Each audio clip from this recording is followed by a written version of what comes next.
है। आज महादेव का विवाह है। बोले शिव शंकर भगवान की जय। अब ये देवता लोग बड़े स्वार्थी हैं, स्वयं सज रहे हैं, अपने वाहनों को सजा रहे हैं, और जिसका विवाह है उसको सजाने कोई नहीं आया। देख लो कितने स्वार्थी हैं ये देवता, कितने कपटी हैं ये देवता। स्वयं सज रहे हैं, अपने वाहनों को सजा रहे हैं, लेकिन जिसका विवाह उसको सजाने कोई नहीं आया। हमारे उत्तराखंड की परंपरा में बताऊं तो मंगल स्नान होता है, प्रातः काल होता है ना, दूल्हे राजा का मंगल स्नान होगा। तप्तोदक, तप्तोदक, तप्तोदक मतलब गुनगुना पानी, गरम गरम, हल्का सा गरम पानी, ताकि जुकाम न लग जाए, सर्दी न लग जाए। और हल्दी, हल्दी से स्नान करवाते हैं, हल्दी हाथ। आपके दिल्ली में भी ये परंपराएं होंगी। हल्दी को बहुत शुभ माना जाता है, हल्दी से स्नान करवाएंगे। हैं जो सौभाग्यवती माताएं हैं, सौभाग्यवती जो बहनें हैं, कुमारी जो कन्याएं हैं, जो देवियों के स्वरूप में है, पहले वो आकर के वर स्वरूप जो नारायण हैं उनका स्नान करवाते हैं। दही को हमारे यहाँ बहुत शुभ मानते हैं, दही से स्नान करवाते हैं यहाँ। जैसे भगवान शिव का, भगवान नारायण का, राम जी का जैसे अभिषेक होता है ना दूध दही पंचामृत से, उसी प्रकार से दूल्हे राजा जो नारायण स्वरूप है उनका भी अभिषेक होता है, उनका भी स्नान होता है। तो मंगल स्नान का जो समय है वो लगभग प्रातः काल होता है, 9 बजे 10 बजे। उसके बाद बारात को तैयार होना है, दूल्हे राजा को सजना धजना है। तो भोले बाबा बेचारे प्रतीक्षा कर रहे हैं, ये देवता लोग अब आए, ये देवता लोग तब आए, कोई आया ही नहीं। अब लगा लो मंगल स्नान का समय है, 10 बजे 11 बज गए, 10 बजे 11 बजे, और देखो 12 बज गए, 1 बज गए, 2 बज गए, 3 4 5, कितने बज गए?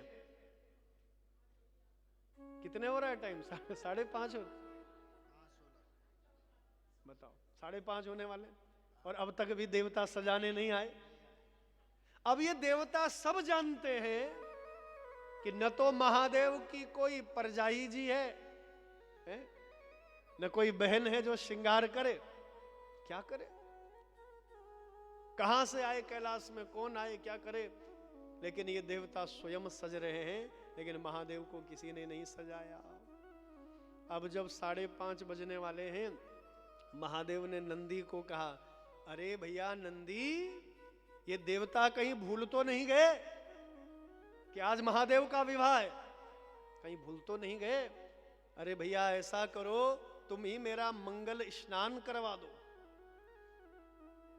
दूल्हे राजा का जो स्नान होता है तुम ही करवा दो। अब नंदी जल्दबाजी में घूमने लगे, क्या करूं अब पहले से प्रोग्राम बना हो तो उस हिसाब से तैयारी हो, अब पहले से अचानक से बोला तुम ही श्रृंगार करो। अब नंदी को क्या पता कि ये मंगल स्नान किसे कहते हैं, कैसे होता है? तो नंदी ने कहीं सुना था कि तप्तौदक, गरम गरम पानी हो हल्का, उससे स्नान करवाते हैं, गुनगुना पानी हो उससे स्नान करवाते हैं। अब माचिस कहां से लाए? लकड़ियां हिमालय कैलाश में सब गीली पड़ी हैं, सब बर्फ के नीचे दबी हुई हैं, क्या करूं? बड़ी समस्या हो गई। नंदी ने सोचा जो देखा जाएगा सो देखा जाएगा, क्या करूं अब? तो महादेव की जटाओं से जो गंगा जी बह रही है, देखो, तुरंत एक कलश उठाया, वो कलश लगा दिया गंगा जल के नीचे, गंगा जल को भर दिया कलश में, और महादेव के ऊपर उड़ेल दिया, हर हर महादेव।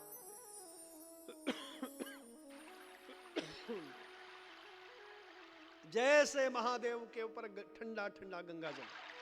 अब लगा लो पूस का महीना, और हिमालय की बात, तुम्हारे दिल्ली में जब इतनी ठंड हो रही है तो सोचो हिमालय में क्या दशा हो रही होगी, कैलाश पर्वत में। और ऊपर से महादेव को ठंडे गंगा जल से नहला दिया। यदि गंगा जल को मई जून में आप हाथ लगाओ ना तो हाथ बिल्कुल बर्फ बन जाएगा। और पूस के महीने में हिमालय में ठंडे गंगा जल से स्नान करवाया महादेव का, महादेव तो कांपने लगे। अरे भैया नंदी ये क्या कर रहा है? अरे भैया गर्म पानी से स्नान करवाओ। अगर मेरी छाती में दर्द हो गया ना या हिमालय में, तो कोई डॉक्टर भी नहीं उपचार करने वाला है, फिर करते रहना विवाह। तब तक एक दूसरे गण ने सुना था कि कुछ लगाते हैं शरीर पर, जब स्नान करवाते हैं कुछ लगाते हैं। अब हल्दी कहां से लाए? सूरजमल बिहार का मार्केट तो रह गया दूर, हिमालय से कहां आए हल्दी लेने के लिए? किस बहन के घर में जाए हल्दी मांगने? बड़ी समस्या। उसने सोचा क्या किया जाए, क्या किया जाए।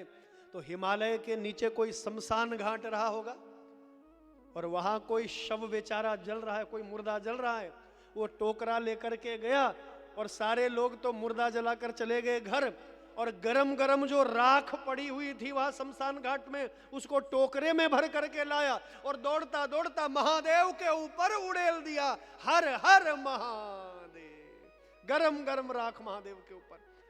महादेव बोले भैया अरे आज मेरा विवाह है, लाल लगाओ पीला लगाओ, अरे राख क्यों लगा रहे हो?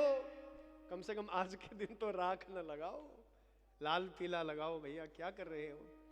तब तक भृंगी बोला प्रभु आपको जो ठंड लग रही थी ना, इसीलिए तो मैंने गरम गरम राख उड़ेल दी तुम्हारे ऊपर। तो भोले बाबा बोले हाँ बेटा किया तो तूने मेरी भलाई का ही काम है? अब थोड़ी गर्मी तो आ गई है? तब तक तीसरे गण ने सुना था कि चंदन लगाया जाता है, मलयगिरी चंदन को घिसते ना हल्दी के साथ, तिलक लगाया जाता। कस्तूरी तिलकम ललाट पटले वक्षस्थले कौस्तुभम नाशाग्रे वरमोक्तिकम करतले वेणुकरे कंकणम सर्वांगे हरिचंदनम सुललितम कंठे च मुक्तावली गोपस्त्री परिवेष्टितो विजयते गोपाल चूड़ामणि गोपाल चूड़ामणि। कस्तूरी तिलक लगाया जाता है। अब तीसरे गण ने सुना था कुछ तिलक लगाते हैं, अब लाल पीला कहां से लाए, हल्दी कहां से लाए, मलयगिरी चंदन कहां से लाए? तो वो भी शमशान घाट में गया, वहां शमशान घाट में ढूंढने लगा, कुछ मिले तो एक हड्डी का टुकड़ा पड़ा हुआ था कहीं। उसने पत्थर के ऊपर बैठा और उसको घिसने लगा हड्डी के टुकड़े को, और उस हड्डी के टुकड़े को घिसते घिसते काला टीका तैयार करवा दिया, कटोरे में भर करके ले आया और महादेव के मस्तक पर काला टीका लगा दिया।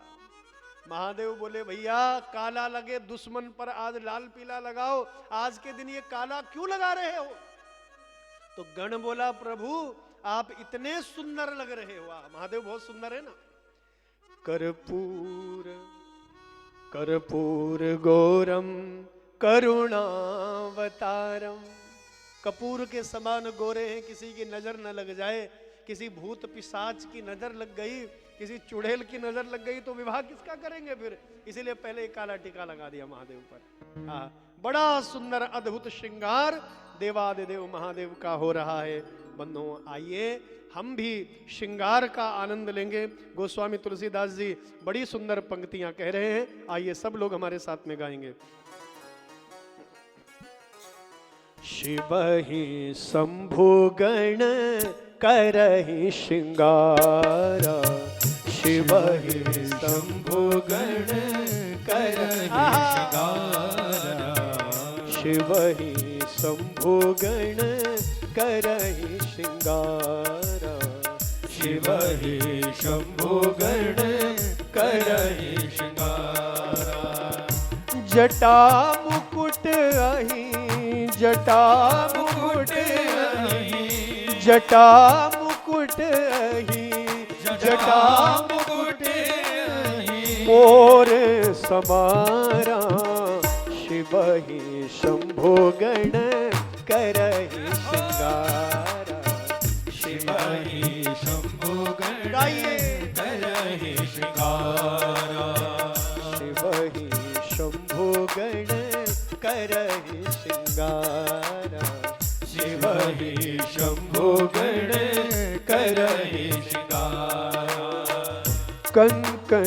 कुंडल पहने ब्याला, कंकण कुंडल पहने ब्याला, कंकण कुंडल पहने ब्याला, कंकण कुंडल पहने ब्याला, तन विभूति पट, तन विभूति पट, तन विभूति पट, तन विभूति पट, ये हरि छाला, कंकण कुंडल पहने ब्याला, कंकण कुंडल करहि श्रृंगारा, कंकण कुंडल पहने ब्याला, कंकण कुंडल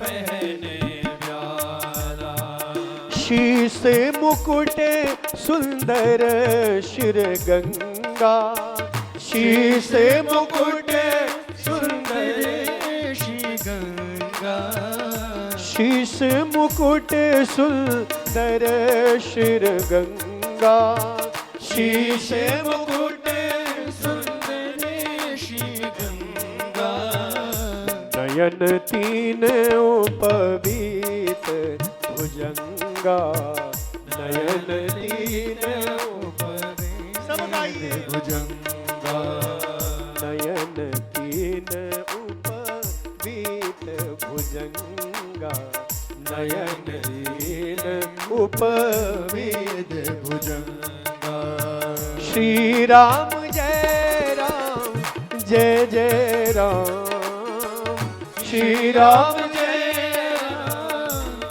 जय राम, श्री राम जय राम जय जय राम, श्री राम जय राम जय जय राम, शिव ही शंभो गण करहि श्रृंगारा, शिव ही शंभो गण करहि श्रृंगारा, जटा मुकुट अहि मोर सवारा, जटा मुकुट अहि मोर सवारा, शिव ही शंभु गण करहि श्रृंगारा, जटा मुकुट अहि, जटा मुकुट वही मोर संवारा, शिव ही शंभु गण करहि श्रृंगारा, जटा मुकुट अहि मोर संवारा। एक गण ने सुना था कि दूल्हे राजा जब विवाह करने के लिए जाते हैं तो कानों में स्वर्ण के कुंडल पहन लेते हैं, हाथों पर स्वर्ण का कड़ा बांध लेते हैं। क्यों? तो गण ने सोचा सोना कहां से लाऊं, सोने के कंकड़ कहां से लाऊं, सोने की कानों के कुंडल कहां से लाऊं। तो उसने देखा काले काले नाग राजा घूम रहे हिमालय में, टोकरा भर करके ले आया। कंकण कुंडल पहने ब्याला, कंकण कुंडल पहने ब्याला। कानों पर भी सर्प का कुंडल बना दिया, हाथ पर सर्प का कड़ा बांध दिया, बाजूबंद बना दिया, ये सब श्रृंगार कर दिया महादेव का। गले में भी नागराजा लपेट दिया है। जटा मुकुट अहि मोर संवार, मोर भी बना दिया सांप का, देखो ऐसे बांध दिया सर्प से जटाओं को, और मोर, मोर संवारा, मोर पंख बना दिया। तन विभूति पट के हरि छाला, तन विभूति, विभूति रमाई हुई है महादेव ने। तन विभूति पट के हरि छाला, के हरि कहते हैं सिंह के लिए, के हरि, केशरी ये सिंह के नाम है। तन विभूति पट के हरि छाला, सर्प के कुंडल और सिंह की छाल, केहरी छाला। और आगे क्या कह रहे हैं? शीस मुकुट सुंदर शिर गंगा, शीस मुकुट सुंदर शिर गंगा, नयन तीन उपवीत भुजंगा। नयन तीन उपवीत, उपवीत कहते हैं जनेऊ के लिए, और वो भी सर्प बना दिया, सर्प का जनेऊ बना दिया। शिवहि शंभु गण करहि श्रृंगार, ऐसा अद्भुत श्रृंगार किया महादेव का। और अब हाथ में त्रिशूल पकड़ा दिया और बूढ़ा नंदी खड़ा कर दिया और महादेव बैठ गए नंदी पर। बोलो हर हर महादेव। अब इसका जरा आप अर्थ समझिए, ये श्रृंगार क्या है महादेव का। बंधुओं, मस्तक पर महादेव के चंद्र विराजमान है। महादेव कहते हैं चंद्रमा तपस्या का प्रतीक है। आप गृहस्थ के मार्ग पर अवश्य आगे बढ़िए, लेकिन तपस्या को मत छोड़िए, त्याग को मत छोड़िए। कई लोग गृहस्थ के जंजाल में ऐसे फंस जाते हैं कि भगवान की पूजा ही छोड़ देते हैं, भगवान का ध्यान ही छोड़ देते हैं, धर्म कार्य ही छोड़ देते हैं। तो महादेव कहते हैं विवाह अवश्य करिए, लेकिन तपस्या को मत छोड़िए।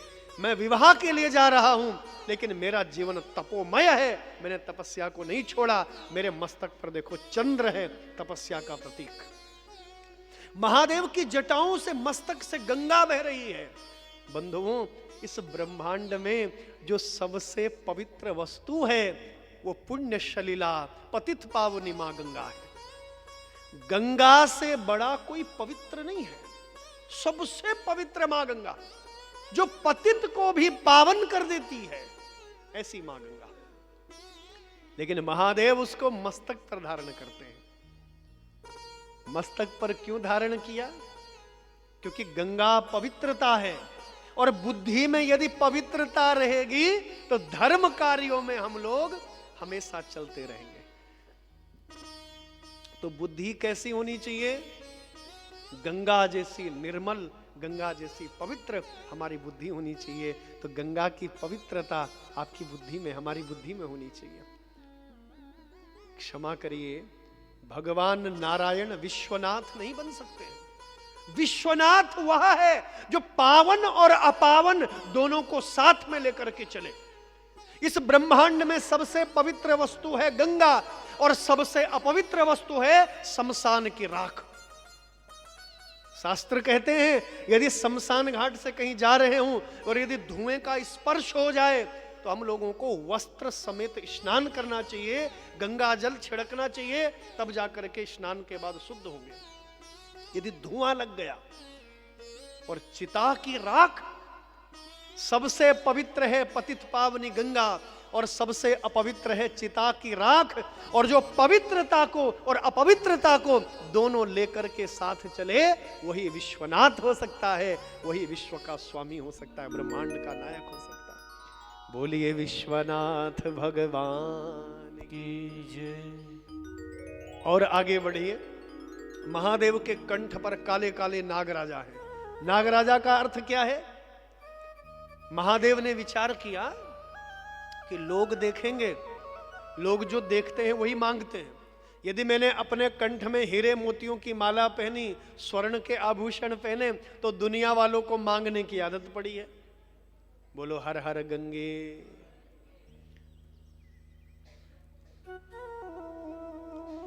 कई लोग कथा में आते हैं तो देखने आते हैं, ये बहन जी ने गले का नया वाला कब बनाया होगा? अरे कौन सी दुकान से खरीदा बहना, ये कब बनाया तूने? बोलो हर हर गंगे। ऐसा स्वभाव होता है ना, जैसा देखेंगे वैसा मांगेंगे। और जो बहनों के पास देखा वही पतिदेव से अगले दिन डिमांड। और डिमांड कब करेंगी? जब भोजन की थाली परोस देंगे। ए जी, इतना काम करती हूं तुम्हारे घर का, बच्चों की भी सेवा, घर का भी काम, पर वैसा हार नहीं बना पाए 9 लखा जैसे वो बहन के पास है। ये लो, बेचारे की खाने की इच्छा भी होगी तो वो भी गई। हाँ, बोलो हर हर गंगे। तो दुनिया वालों को मांगने की आदत पड़ी है। मेरे कंठ में भी हीरे मोतियन की माला देखेंगे, रत्न के आभूषण देखेंगे तो कहेंगे प्रभु तुमने भी पहने, थोड़े थोड़े हमको भी दे दो। तो महादेव ने कंठ में नागों की माला इसलिए पहनी, नाग काल का स्वरूप है। और भगवान शिव कहना चाहते हैं अपने काल को, अपनी मृत्यु को कभी नहीं भूलना चाहिए, कभी नहीं भूलना चाहिए। और जो व्यक्ति अपनी मृत्यु को सदैव याद रखता है वो आधे से ज्यादा पापों से बच जाया करता है। क्योंकि मृत्यु का भय जिसको है, मैंने मरना है और इस पाप का मुझे सब हिसाब किताब देना पड़ेगा, तो पाप से बचेगा। इसलिए मृत्यु को कभी नहीं भूलना चाहिए, काल को कभी नहीं भूलना चाहिए। महादेव का दर्शन करिए तो कंठ में काल बैठा है, काल का प्रतीक है वो नागराजा।